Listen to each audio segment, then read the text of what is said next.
जो आज का हमारा सब्जेक्ट होगा वो होगा काल। काल किसे कहते हैं, काल क्या है, कितने प्रकार के हैं, आज हम दोनों की इस पर चर्चा होगी। देखिए, काल एक अनेकार्थी शब्द है।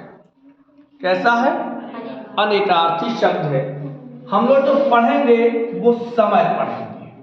क्रिया के अर्थ में लोग कहते थे काल आएगा, काल का मतलब मृत्यु भी होती है, लेकिन हम यहाँ पे काल का जो इसे संस्कृत में कहते हैं लकार, क्या कहेंगे, और अंग्रेजी में कहेंगे इसे हम tense, T E N S E. अच्छी बेटियां अंग्रेजी जानती हैं, हम अंग्रेजी बिल्कुल नहीं जानते। गलत है।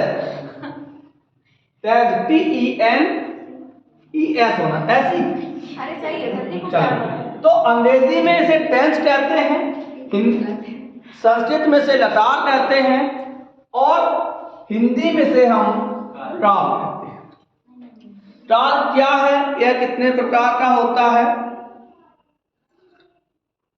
चलो इस पे चलते।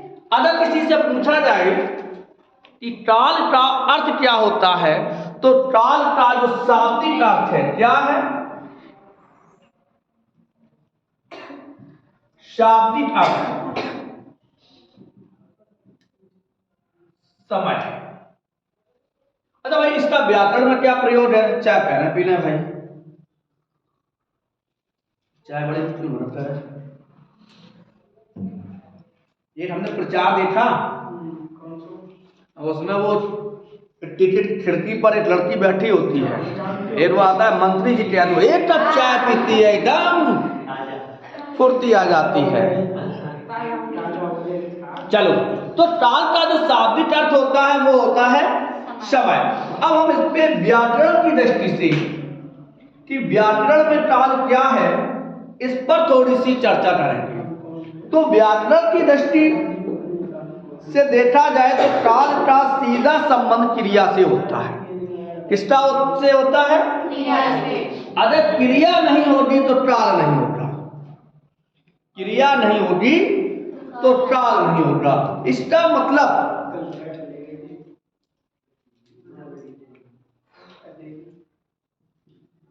क्रिया करने का जो समय होता है, क्रिया करने का जो समय होता है उसे हम काल कहते हैं। अब इसकी परिभाषा लिखते हैं, देखते हैं।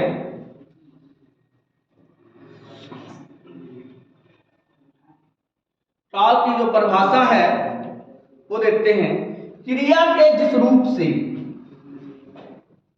क्रिया के जिस रूप से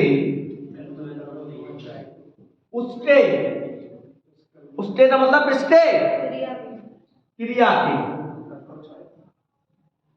क्रिया के जिस रूप से उसके, क्रिया के पूर्ण होने, पूर्णता या अपूर्णता का बोध कराई, का बोध कराई, उसे काल कहते हैं। इसका मतलब सीधा सीधा है कि जो शब्द किसी कार्य के होने वाले समय का बोध कराता है, लिखा है क्रिया के पूर्णता या अपूर्णता का बोध कराता है। पूर्ण या अपूर्ण जब भी होगा जब वो समय होगा, तो उसे हम काल कहते हैं। चलो देखते हैं काल के भेद समझ में आए। अब हाँ, एक इससे उदाहरण देख लेते हैं। राम गया, क्रिया कैसी हो गई, पूर्ण हो गई। राम पढ़ रहा है, क्रिया चल रही है, अपूर्ण है। तो ये टाल हमें किसी भी क्रिया के किस समय में हो रही है उसका बोध कराता है। क्रिया के होने वाले समय का जो बोध कराता है उसे हम टाल कहते हैं। अब टाल के भेद।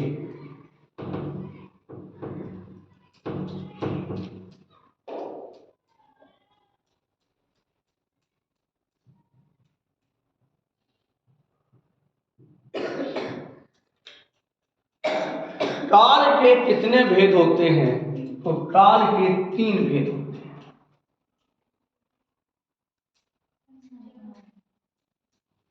भूतकाल, वर्तमान काल और भविष्य नहीं होता है, भविष्यत काल। काल के कितने भेद होते हैं? 3। कौन कौन से? भूतकाल, जिसे अंग्रेजी में हम पास्ट टेंस कहते हैं, संस्कृत में लंग लकार कहते हैं। वर्तमान काल, अंग्रेजी में से प्रेजेंट काल कहते हैं, यानी प्रेजेंट टेंस, और संस्कृत में से लट लकार कहते हैं। भविष्यत काल, अंग्रेजी में से हम फ्यूचर टेंस कहते हैं और संस्कृत में से हम लिट लकार कहते हैं। क्या कहते हैं? लिट लकार। भूतकाल क्रिया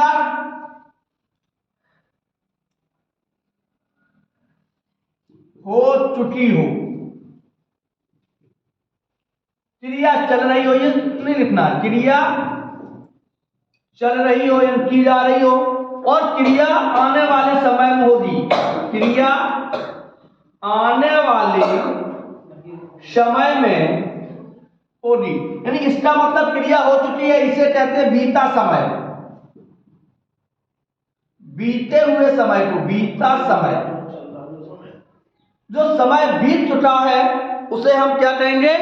भूतकाल। मर के बाद आदमी क्या बन जाता? भूत।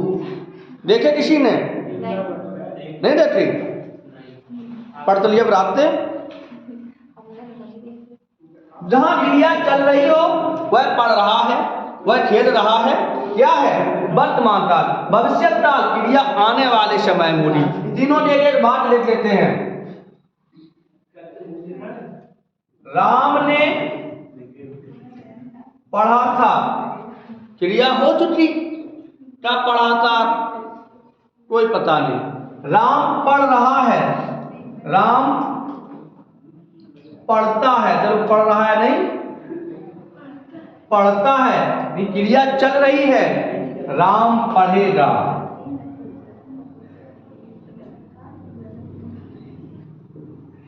क्रिया आगे होगी, तो इसे हम काल के भेद। तो काल के भाई कितने भेद हैं? पहला कौन सा है? दूसरा, तीसरा भविष्य का। तो भूत, वर्तमान और भविष्य, जो इन तीनों विषयों का ज्ञाता हो, जो इन तीनों कालों का ज्ञाता हो, जिसे भूत त्रिकाल नहीं ज्ञाता हो, त्रिकालज्ञ, जो तीनों कालों के विषय में जानता हो, भूत, हाँ, वो त्रिकालदर्शी का मतलब है जिसे तीनों काल देख सके। जो तीनों कालों को, तीनों समय को, भूत, वर्तमान, भविष्य को देख सके, वो त्रिकालदर्शी। और जिसको तीनों कालों का ज्ञान हो वो त्रिकालज्ञ। चलो आगे बढ़ते हैं, भूतकाल के विषय में चर्चा करते हैं। भूत किसे कहते हैं? चलो, हाँ, भूत किसे कहते हैं? पहला काल का भेद है, पहले हमने भेद। चलो, भूतकाल। भूतकाल उर्फ चुड़ैल नहीं, भूतकाल उर्फ लट लकार उर्फ पास्ट टेंस, चुड़ैल नहीं है। हाँ, तो भूतकाल, देखिए भूत का अर्थ क्या होता है? भूत का मतलब क्या होता है? आज भी ये बात समझो। भूत का मतलब ही होता है बीता हुआ।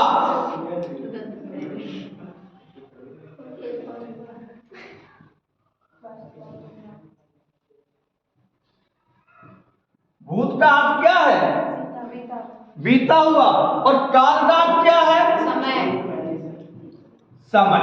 यानी बीते हुए समय को हम भूतकाल कहते हैं। बीते हुए समय को हम क्या कहेंगे? भूतकाल।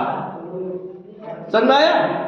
तो अब भूत माने वो नहीं है मरने के बाद वाला, भूत माने जो बीत चुका हो। जी मर जाए तो बस हम भूत हो जाए। अब पता नहीं। आत्मा अजर और अमर होती है, ये सनातन धर्म में बताया गया। एक चीज और बता दें, हमारा धर्म बड़ा ही वैज्ञानिक है। हिंदुओं के या सनातनियों के जो रीति रिवाज है, हम लोगों के मतलब क्या होता है? अच्छा एक चीज बताओ, हम लोगों में मरने के बाद शरीर को जलाया जाता है, मरने के बाद अन्य धर्मों में दफनाया जाता है। अच्छा एक चीज देखो, आपके घर पे कोई शर्ट पड़ी हो पुरानी, आप थोड़ी बहुत फटी, तो क्या होता है कि बार बार उस शर्ट पे आपका ध्यान जाएगा, चलो सर्दी आ रही जाए पहन लें, चलो सर्दी आ रही जाए पहन लें, या गर्मी आ रही जाए पहन लें। होता क्या है कि आपका दिमाग, और जब वो बिल्कुल फट जाएगी तो हम दूसरे कपड़े की ओर चलेंगे। लेकिन यही यह होता है कि जब आत्मा जिस शरीर में रहती है 10 साल 20 साल 50 साल 100 साल, वो बार बार लौट तो शरीर की ओर आती है।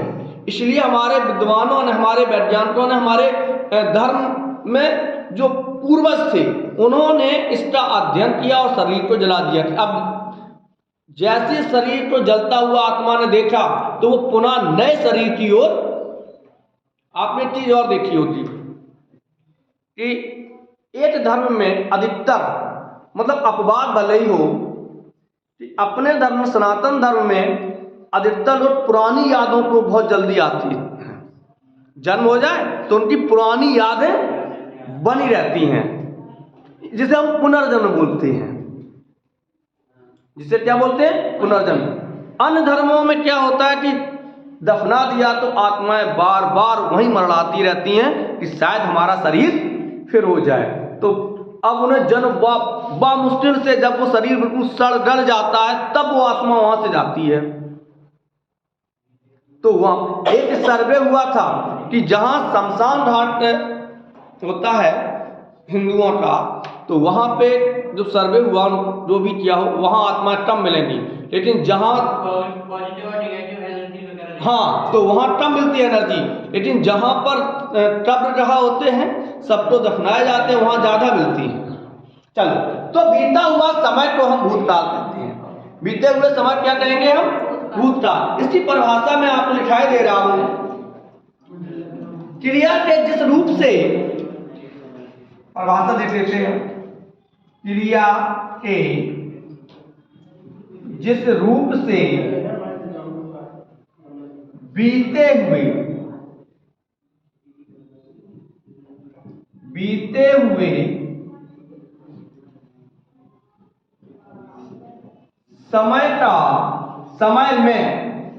समय में होने का बोध हो, उसे भूतकाल कहते हैं। क्रिया के बीते हुए समय में होने का, किसके होने का? उनकी परिभाषा लिखे दे रहे, बीते हुए समय में किसी कार्य के होने का बोध हो, उसे हम भूतकाल कहते हैं। भूतकाल के कितने भेद होते हैं? भूतकाल के 6 भेद होते हैं, 4 भेद नहीं होते। भूतकाल के कितने भेद होते हैं? 6 भेद। पहले हम लोग साधारण तरीके से भूतकाल के 6 भेद पढ़ लेते हैं, फिर इस पे आगे चर्चा करेंगे। केवल भूतकाल के 6 भेद हम आपको पढ़ाई दे रहे हैं।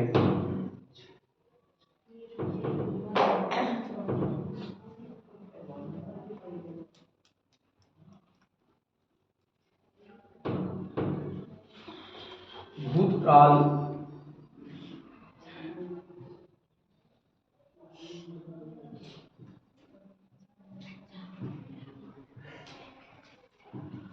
छह भेद होते हैं। कितने होते हैं? 6। पहला है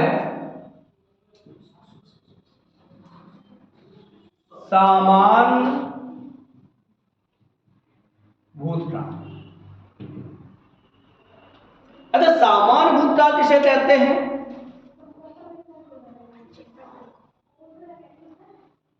क्रिया के जिस रूप से भूतकाल में किसी कार्य के होने का बोध हो। सीधी सीधी परिभाषा है, क्रिया के जिस रूप से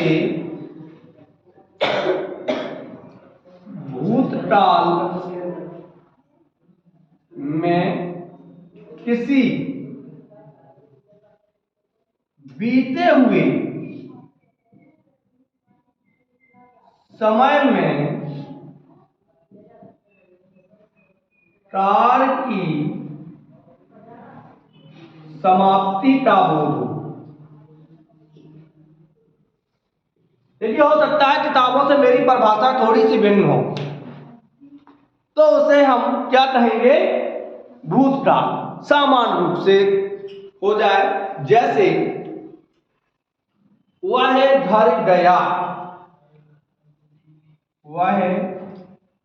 वह गया सामान्य है।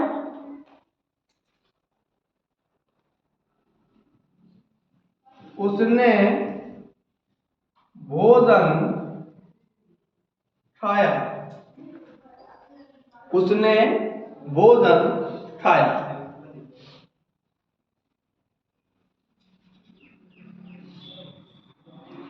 मोहन ने गेंद खेली, राधा ने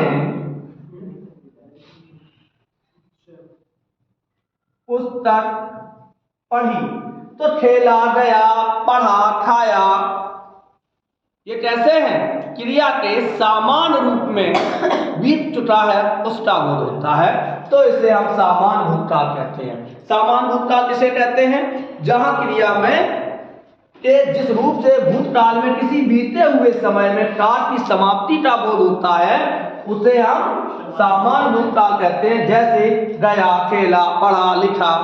मोहन ने पत्र लिखा, पता नहीं कब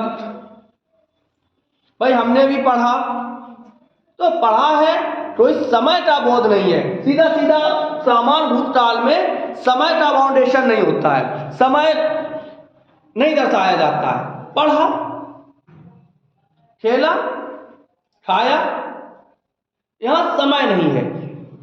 अब आगे चलते सामान्य भूतकाल के बाद आता है इसका दूसरा जो भेद है, वो है आसन्न भूतकाल। 6 भेद में पहला भेद था सामान्य भूतकाल, मैं यहां लिखे दे रहा हूं।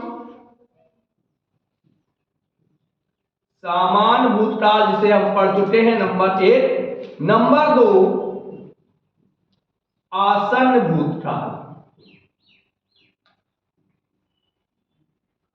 आसन्न भूतकाल। आसन्न का मतलब क्या होता है? आसन्न का मतलब होता है निकट। आसन्न का अर्थ क्या होता है? निकट, यानी कि